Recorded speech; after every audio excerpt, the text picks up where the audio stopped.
இந்த ஏன் மரம் காய்க்கணும்னு கேட்கறதுக்கு காரணம் இதான்.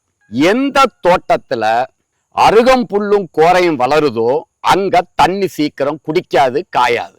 தென்னை மரம் தோட்டத்துல தண்ணி முறையா குடிக்காமலையோ காயாம இருந்தா நீங்க எந்த உரம் கொடுத்தாலும் தென்னை மரம் அந்த உரத்தை எடுக்காது. லட்சத்துக்கு செலவு பண்ணாலும் தென்னை மரம் காய். கண்டிப்பாக பசுமை பூமியினுடைய வீடியோக்களை பார்த்து எப்படி உரம் வைக்கணும், எப்படி தண்ணி பாய்க்கணும், காய்ச்சலும் பாய்ச்சலும், மண்ணு கெட்டியான தரையா இருந்தா நல்லா காய விட்டு கொடுங்க என்பதையும் நம்ம இந்த இடத்துல பதிவு பண்ணி அருமையா வளர்த்திருக்காங்க. ஆனா காய்க்காததுக்குள்ள பிரச்சனை என்னன்னு சொன்னா, உழுகும் போது இத மாதிரி வேர்களை அறுக்காது. நீங்க விவசாயம் செய்ய முடியாட்டும் இந்த தகவலை எல்லாருக்கும் தயவு செய்து ஷேர் பண்ணுங்க, லைக் பண்ணுங்க, கமெண்ட் பண்ணுங்க, சப்ஸ்கிரைப் பண்ணுங்க.